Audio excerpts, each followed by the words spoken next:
Hello दोस्तों, कैसे हैं आप। उम्मीद करती हूँ आप सभी बहुत अच्छे होंगे। चलिए जानते हैं अपनी आज की कहानी के बारे में। प्रमोद के दूर के मामा के घर शादी थी। उसके मम्मी पापा किसी और रिश्तेदार के यहाँ शादी विवाह कार्यक्रम में गए थे। प्रमोद 2 दिन पहले ही वहां पहुंच गया था। सालों बाद सबसे मिलना जुलना हुआ था, इसलिए उसके चेहरे पर खुशी साफ झलक रही थी। मामा की बेटी भी बहुत खुश हुई जानकर कि उसके बचपन वाले प्रमोद भाई सालों बाद उसकी शादी में आए हैं। सारी रस्म रिवाजों का सिलसिला चल रहा था। प्रमोद अपने भाइयों के साथ खाना खा रहा था, तभी उसकी नज़र बरामदे के एक ओर गई, जहाँ बहुत सारी लड़कियां एकजुट होकर बैठी थीं। सबने रस्म के हिसाब से पीले रंग के कपड़े पहन रखे थे। सामने खूबसूरत लड़कियां हो तो जाहिर सी बात है कि नजरें तो जाएंगी ही, मगर यहाँ बात प्रमोद की थी, जो लड़कियों को घूरना तो दूर की बात, उन्हें देखता तक नहीं था। फिर भी आज जाने क्यों वह उन लड़कियों की तरफ ही देखे जा रहा था। इसकी वजह थी वहां पर बैठी एक खूबसूरत सी लड़की, जिसने पीले रंग की कुर्ती के साथ करीने का दुपट्टा सजाया हुआ था। उस लड़की की सादगी ही सबसे बड़ी सुंदरता थी। उसकी सागर से भी गहरी आंखें, जिसमें ना चाहते हुए भी प्रमोद खोता चला जा रहा था। सभी मेहमानों ने अपना खाना खत्म किया और हल्दी कार्यक्रम में जाने लगे। सभी के चेहरे पर हल्दी लगाई जाने लगी। वह लड़की तो उन रंगों के साथ और भी निखरने लगी थी। प्रमोद उसे देखे ही जा रहा था और मन ही मन सोच रहा था, कौन है ये लड़की, पहले तो कभी नहीं देखा। क्या नाम है इसका, कितनी ही मासूम है ये, काश इससे बात करने का मौका मिल जाए। हल्दी की रस्म खत्म होने के बाद सभी हाथ मुंह धोने चले गए। सब वह लड़की वहीं बैठी थी और पास रखे बोतल के पानी से अपना चेहरा मोबाइल में देखकर साफ कर रही थी। प्रमोद उसी की तरफ बढ़ता चला जा रहा था कि उस लड़की की बोतल नीचे गिरकर लुढ़कते हुए प्रमोद के पैर पर जा लगी। लड़की ने सिर उठाकर प्रमोद को देखा। प्रमोद बोतल उठाकर उसके पास जाकर बोतल देने लगा तो उस लड़की ने प्यारी सी मुस्कुराहट के साथ थैंक यू कहा। प्रमोद तो एकटक उसकी मुस्कुराहट देखता रहा। जितनी खूबसूरत वह थी, उससे कहीं ज़्यादा खूबसूरत उसकी मुस्कुराहट थी। उसके हंसने से उसके गाल पर गहरे डिंपल बन जाते थे, जो उसकी खूबसूरती में चार चांद लगा देते थे। प्रमोद तो उससे बात करना चाहता था, पर कुछ बहाना नहीं मिल रहा था कि क्या बोले। तभी उस लड़की ने पानी की बोतल आगे करते हुए कहा, लीजिए। प्रमोद हैरानी से उसे देखते हुए बोला, मगर मुझे प्यास नहीं लगी है। इस पर वह बोली, पीने के लिए नहीं दे रही हूँ, आपके चेहरे पर हल्दी लगी है, इससे साफ कर लीजिए। तभी तभी प्रमोद अपने हल्दी लगे चेहरे को छूते हुए बोला, जी नहीं, मैं वॉशरूम में धोकर जाऊंगा। अब प्रमोद वहां से चला गया। आधे घंटे बाद वापस आया तो उसने देखा सब लोग तो हैं, पर वह लड़की नहीं है। रात को संगीत समारोह चल रहा था। सभी एक से बढ़कर एक नृत्य प्रदर्शन किए जा रहे थे। प्रमोद भी उसके आनंद ले रहा था, मगर मन में वही लड़की समाई हुई थी। वह कुछ काम से थोड़ी देर के लिए वहां से हट गया। जब वापस आया तो देखा वह लड़की एक जगह बैठी हुई थी। सभी नृत्य देख रहे थे, मगर प्रमोद उस लड़की को देखे जा रहा था। तभी किसी ने माइक पर कहा, अब हमारी आज की बेस्ट सिंगर मैडम द्वारा सिंगिंग परफॉर्मेंस की बारी है। स्वागत है हमारी भारती दीदी का। किसी ने माइक लाकर उस लड़की के हाथ में पकड़ा दिया। तभी प्रमोद को पता चला कि उस लड़की का नाम भारती है। यथा नाम तथा गुण। भारती ने बड़े सुरीली आवाज में गाना गाया, मैं दी है रचने वाली, हाथों में गहरी लाली। पूरा गाना खत्म होने तक सबकी आंखें आंसुओं से भीग चुकी थीं। संगीत के खत्म होने के बाद सब सोने जाने लगे, लेकिन अब तो प्रमोद को चैन ही नहीं था। रात को सोया भी तो सामने भारती ही दिखाई देती थी। अगली सुबह बहुत चहल पहल थी, कोई भी खाली नहीं था, सब व्यस्त थे।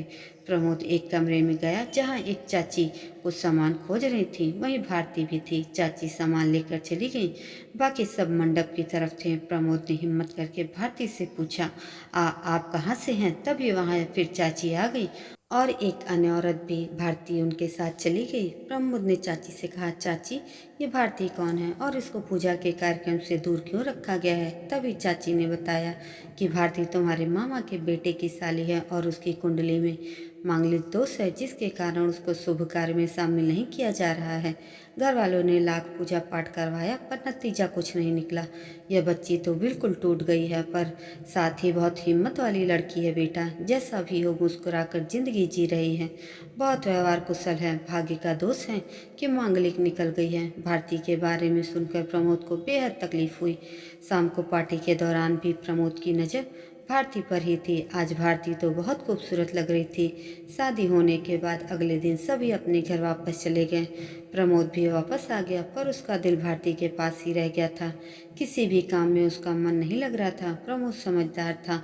उसने लाख कोशिश की भारती को भुलाने की, मगर भूल ना सका और उसने मामा की बेटी को फ़ोन करके भारती का नंबर मांग लिया। अब भारती और प्रमोद की रोज़ बातें होने लगी। भारती प्रमोद को अपना अच्छा दोस्त समझकर अपनी ज़िंदगी की हर बात बताने लगी। लगभग साल भर यूं ही बीत गया और मामा की छोटी लड़की की शादी थी तो दोनों की भेंट फिर वहां हो गई।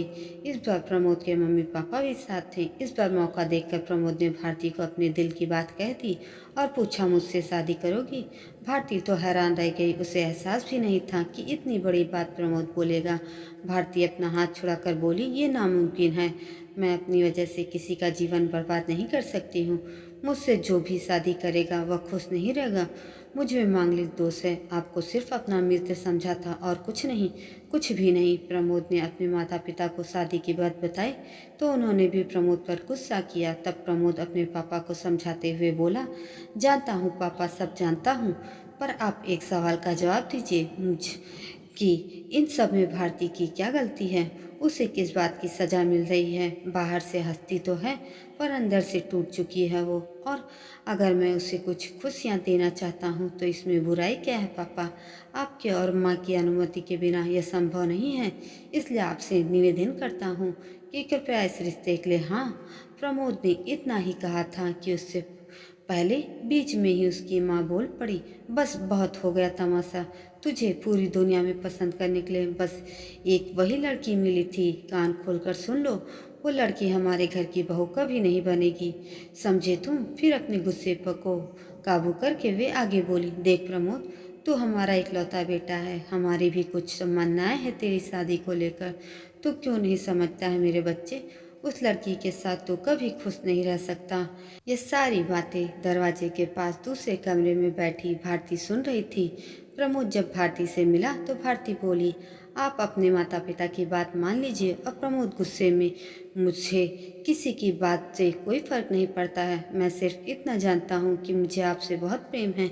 विवाह करूँगा तो केवल आपसे, वरना वरना अकेले ही ठीक हूँ। आप मुझसे प्यार करती हैं कि नहीं? भारती गुस्से में बोली, नहीं करते हैं किसी से प्रेम, खुद से भी नहीं, किसी से नहीं। आप मेहरबानी करके हमारा पीछा छोड़ दीजिए। प्रेम करते हैं आप ना हमसे तो ठीक है। आपको इसी प्रेम की कसम अपने माता पिता की बात मान लीजिए और नई जिंदगी की शुरुआत कीजिए। इस बात को करीब कई महीने बीत चुके थे। दोनों के बीच कोई बात नहीं होती थी। भारती की कसम का मान रखते हुए प्रमोद ने घर में कह दिया था कि वे जिस लड़की को पसंद करेंगे वह उसी से शादी कर लेगा। उसके माता पिता भी खुश थे इस निर्णय से। उस रात माँ ने प्रमोद को कहा कि हमें लड़की पसंद आ गई है, कल तुम्हें भी साथ चलना है देखने। मैं क्या करूँगा माँ, वहाँ आपको पसंद है तो मुझे भी पसंद है, प्रमोद बोला। थोड़ी देर बाद जब पिता ने प्रमोद को देखा तो वह हैरान रह गए। प्रमोद नीचे जमीन पर बैठा था और अपने मोबाइल में भारती की फोटो देख रो रहा था और बोल रहा था, मेरे दिल में जो जगह आपकी है भारती, उसे कोई नहीं ले सकता। मन से केवल आपका था, हूँ और रहूँगा। पता है मुझे कि आप भी मुझसे प्रेम करती हो। आपको मैं खुशियाँ नहीं दे पाया। बोलते हुए वह दिल की गहराइयों से रोने लगा। अपने जवान बेटे को इस हाल तरह से रोता देखकर उसके पिता एकदम सन्न रह गए। उसके पिता चुपचाप अपने कमरे में जाकर बैठ गए। उनकी आंखें नम थी। उन्होंने सारी बात प्रमोद की माँ को बताई और कहा, हम बेटे के साथ ठीक नहीं कर रहे हैं विमला। आज जिस तरह से मैंने उसे देखा है, इतना लाचार और बेबस उसे पहले कभी नहीं देखा। अपनी आंखों से के सामने अपने कलेजे के टुकड़े को रोता देखा है विमला। बोलते हुए रोने लगे। अगले दिन रमाकांत जी और विमला लड़की देखने जा रहे थे। साथ में प्रमोद को भी मना लिया। लड़की के घर के आगे जब वे पहुंचे, प्रमोद पत्थर बन चुका था। सभी अंदर पहुंचे तो प्रमोद देखकर हैरान हो गया, क्योंकि ये भारती के माता पिता थे और भारती भी थी। प्रमोद हैरानी से अपने माता पिता की ओर देखने लगा तो उन्होंने मुस्कुराकर अपनी पलकें झपका दी। फिर तुम मानो प्रमोद फूल आना समाया और खुशी में जा करके उसके गले लग गया। कुछ देर बातों के बाद रमाकांत जी ने भारती के पिता से सीधे ही कह दिया, मेरा बेटा प्रमोद आपकी बेटी को पसंद करता है। भाई साहब, हमें भी बेटी पसंद है और हम दोनों के विवाह के बारे में आज आपसे बात करने आए हैं। भारती के पिता असमंजस में देखने लगे। तभी प्रमोद के पिताजी बोले, भाई साहब, हमें बिटिया के मांगलिक दोस्त का पता है और यकीन मानिए यह एक बेटी के पिता का वादा है आपसे कि आपकी भारती मेरे घर की बहू नहीं बेटी बनकर रहेगी। भारती के पिता तो इतनी आत्मीयता भरी बातें सुनकर गदगद हो गए और हाँ में सर हिला दिया। कुछ देर बातें होती रही। फिर भारती के माता पिता प्रमोद के माता पिता के साथ बगीचे में चले गए। बैठक में सिर्फ प्रमोद और भारती ही सोफे पे बैठे थे।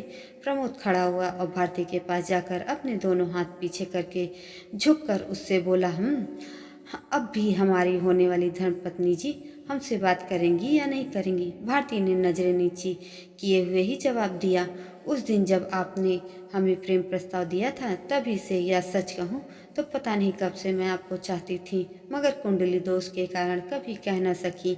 आज मैं आपसे कहना चाहती हूँ कि मैं आपसे बहुत बहुत प्रेम करती हूँ। इतना प्रेम जो आपके बिना जीवन की कल्पना भी नहीं कर सकती। आपके अलावा और किसी के लिए मेरे मन में ऐसी भावनाएं कभी नहीं आई जो आपके लिए महसूस करती हूँ। भले ही मैंने कहा था कि आप किसी और से विवाह कर लीजिए, पर उस दिन से हर पल हर लम्हा हम कैसे घुट घुट कर जिए हैं ये मैं ही जानती हूँ। कहते हुए भारती की आंखें नम हो गईं और उसके आंसू बहने लगे। प्रमोद ने आंसू पोंछते हुए बोला, अब खुश होने के दिन है, आंसू विदाई के लिए बचा के रखो। दोस्तों, ये कहानी आपको कैसी लगी कमेंट करके ज़रूर बताइएगा और ऐसी अन्य कहानियों के लिए मेरे चैनल को भी सब्सक्राइब जरूर करिएगा। धन्यवाद।